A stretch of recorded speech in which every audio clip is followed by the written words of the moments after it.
That we try to, tell stories, and people love stories. If you have a problem selling your painting, maybe it's not the painting, maybe there's no stories. If you can give them a story of why it looks the way that it does, and you can connect the viewer to what it is, you're going to have interest in that piece. So I suggest that all of your artwork have a story attached to it. Now what you're doing is you're kind of causing the viewer to be engaged in your painting a little bit longer.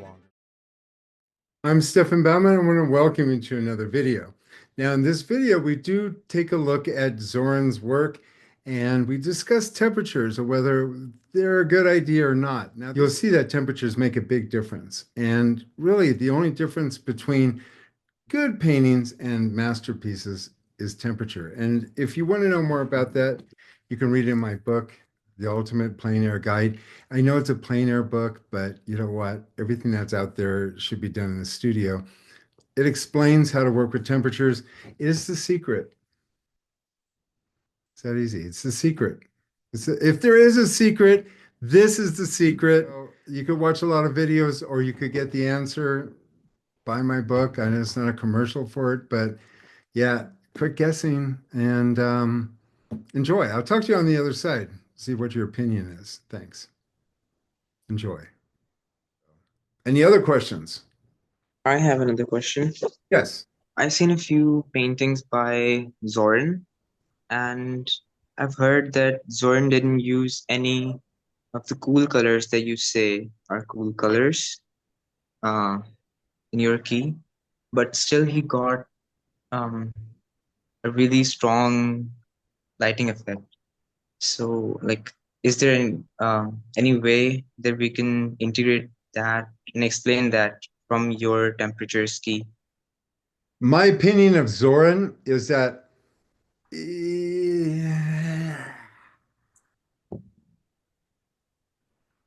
that's my opinion of Zoran. So it's like, yeah, what he used to like black, yellow ochre, and white or something like that. They're almost like grisaille paintings. When I see them, it's like, oh man, yeah, okay, wow, it would have been really great if he had some cool highlights in it. It would make him better. So if you want to dumb down your palette and paint like him, fine. Just because everybody goes, oh, with the Soren palette, it's like, ooh, it's like, it's like, yeah, it's like, eh, the Soren palette is like, think about, or Sorolla. I mean, if you want to look at, look at Sorolla's paintings. I don't know if you have. So put up Sorolla, who works with Yeah. temperature, and then you put in Zoran. Sorolla, Zoran, Sorolla, Zoran. Do you really like his paintings that much that you want to paint with him, or does it just seem like a simple palette that you can use? Use your common sense and answer that question. It's, are you in love with his paintings?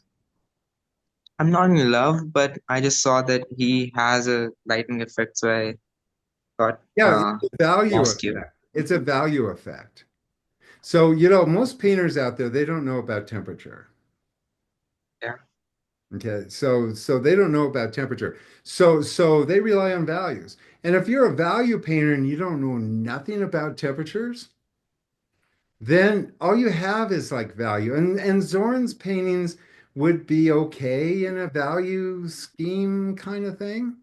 It's yeah, like okay, for me, it's a grisaille. It's like it's a painting waiting to burst open to the light. You look at Sorora's paintings, it's like you gasp, you go because the light hits you so hard between the. You don't get that from Zoran.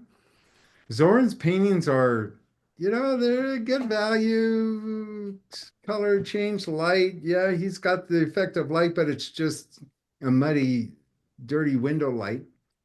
It's not like Vermeer. If mm, you don't want to go that far, it's not a Sargent, it's not a Rembrandt, it's not an Innes or Monet. It's a Zoran. And yeah, it's easy to work with those colors, and you do get the effect. But you can also open up a can of raviolis and cook them and get the taste of canned raviolis, or you could have your mother make raviolis. Although you live in India, you probably haven't had raviolis. But But raviolis are wonderful when they're homemade and made with love. But spaghettios in a can isn't quite the same experience. And I kind of think that Zoran's work is spaghettios in a can. So there you go. Temperature or no temperature, you choose. Yeah. Okay. That answer your question? Yes, it does. Thank you. I'm sorry to be so blunt, but I have been teaching for 40 years. I've seen artwork and I've seen work that's not artwork. It's almost like an oxymoron. Just because it's painted doesn't make it's good.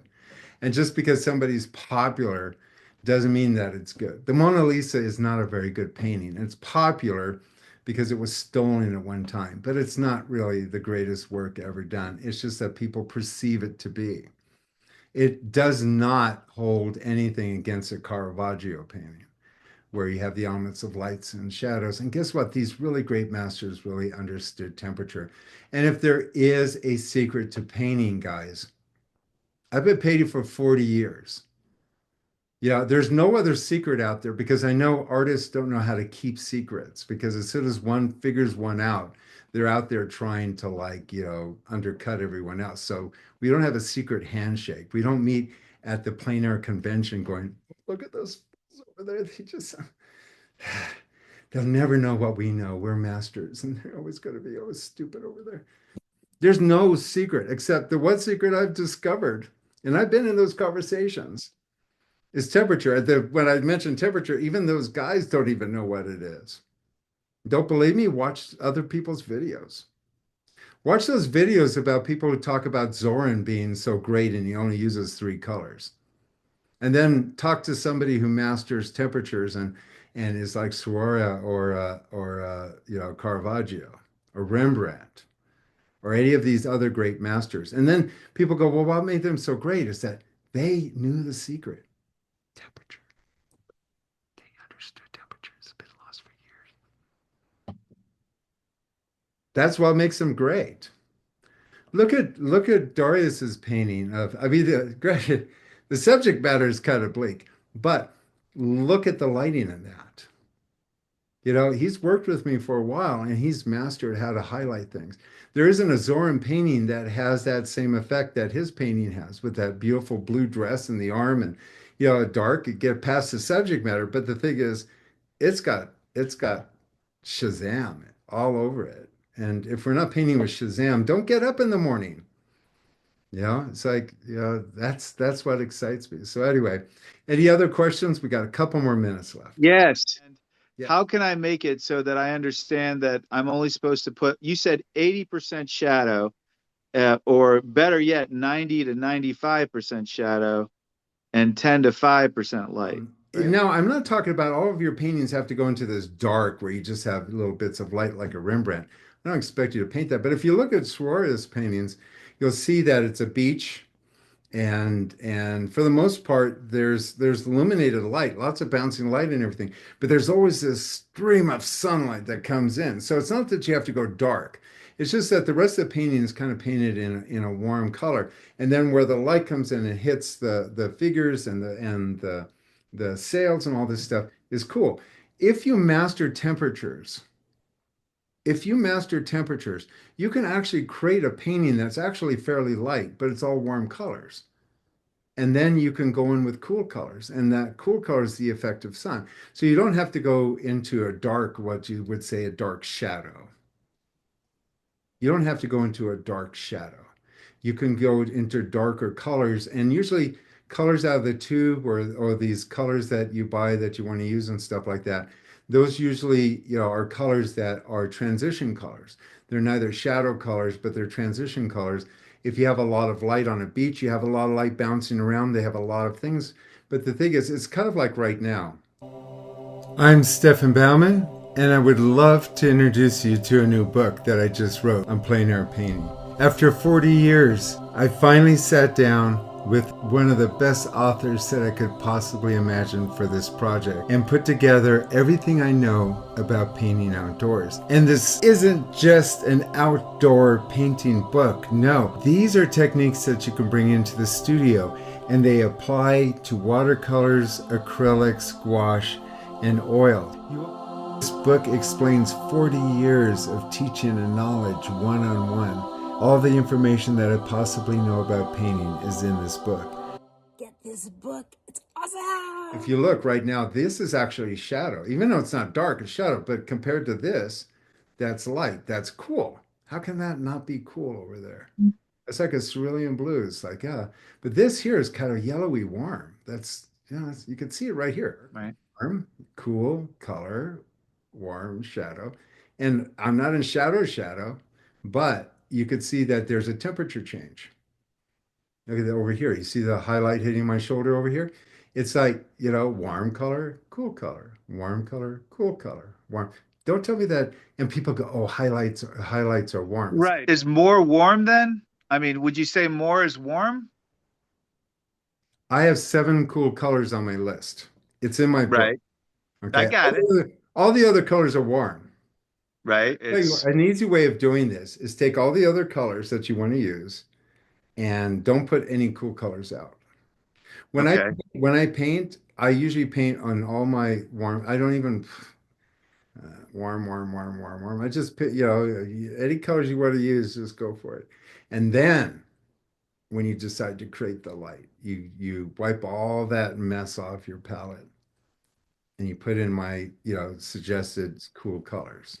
And you don't need 7 of them. You need only 3 of them. right. 3 or 4, and then just go through and create highlights. It's that easy. You make it sound easy. It All is right. easy. We'll talk on the class. When you figure it take out, and you could talk to Dorius about it. When you figure it out, it's really easy. It's going to make painting far less mysterious. When you figure it out, it's not that hard. And that's why I think a lot of professional artists don't understand temperature, because it's a bit too easy.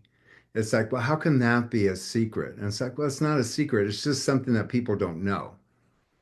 They're starting to come out of the closet, though. They're starting to get it. They're starting to understand it. Okay. What I would suggest to do is paint with the Zoran palette and then put the Baumann highlights in. Boom. And then you've got a painting. Then, Zoran's palette it's a great underpainting for a light story to happen. But So a grisaille. a grisaille, yeah. But even my grisailles are closer to the real thing. I don't do anything just that way. It's some grisaille, some mass drawings, some chunking, some, I'm constantly always, so I never do like, oh, I'm going to do a grisaille. Because I find that a canvas with a grisaille on it influences decision making on colors that are not there. Because now I'm trying to match my grisaille or something and not matching what's out there. So too much grisaille is not a good thing. So grisaille is kind of a good way to kind of get, sort of started, but don't go all the way. Just remember, it's like a first date. You just tease it a little bit. But don't go all the way, because you'll have no respect at the end of the day. So hold off.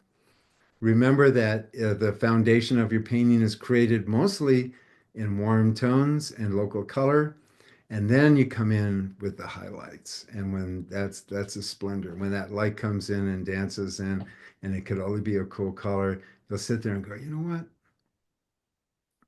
That's the secret right there. That's the secret. That's the one thing that the old masters knew and used that we no longer discuss.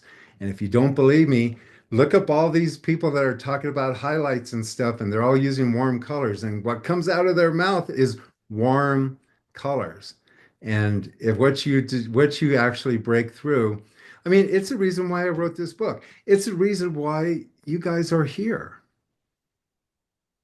Is to determine that. And it's right in front of you. You could just see it right on my shoulders, that light coming in. It's like, there you have it. So anyway, that's all I have for you guys. Hopefully you'll join us next week for our other Zoom caller. Remember, If you don't have the book, if you're watching this and you don't have my book, you're missing a lot, because that will be the book club. The book club will be the fourth Saturday again, and we're going still over the chapter of brushstrokes and preliminary painting. So you want to be part of that. If you want to come to my workshop, which is just in a couple of weeks up here in Mount Shasta, give me a call at 415-606-9074. And of course, you can go to my website at stefanbaumann.com. But anyway, well, what can I say? These are all my opinions, but Sorolla or Zoran, choose. Look at their works, choose for yourself. If you like paintings that jump off the wall and say, God, it's good to be alive, get my book, watch my videos, sign up for a workshop, come out and see what I'm all about. I've been teaching for so long. This is a secret. This is the thing. A lot of people don't know about it. You can Google all day long. You can watch all these videos, but it's not like working with somebody that really knows what they're talking about. So give me a call, 415-606-9074. Make this year the year that your work actually is noticeable. Make a difference in your work. Don't just sit there and watch these free videos all over the place. You're not going to get the secret. And even if you do get the secret, you still need to know what to do with it. So give me a call. In the meanwhile, watch more videos. But the main thing is, stop watching videos, click the computer off, and get back in your studio. I'll talk to you later. Thanks for watching. I'm Stefan Baumann, and I would love to introduce you to a new book that I just wrote on plein air painting. After 40 years, I finally sat down with one of the best authors that I could possibly imagine for this project and put together everything I know about painting outdoors. And this isn't just an outdoor painting book. No, these are techniques that you can bring into the studio, and they apply to watercolors, acrylics, gouache, and oil. You will be amazed at what you will learn with every turn of the page, every paragraph. We have worked through my videos, my information, my books, my blogs, and brought it all together. And over 2 years of editing, we brought it down to just the facts. This painting book has over 400 pages and almost 500 illustrations. If you see my videos, and if you read my blog, and you follow me on YouTube, you know that there's a lot of information. There's a lot of things you don't know that you don't know. I'm amazed at the quality of this book, the pages. It's a field guide. It's a book that you would take outdoors with you and paint on location. It's been organized so you could find your way through my keys. This book explains 40 years of teaching and knowledge one-on-one. All the information that I possibly know about painting is in this book. So run, don't walk, and order this book today. Get this book. It's awesome.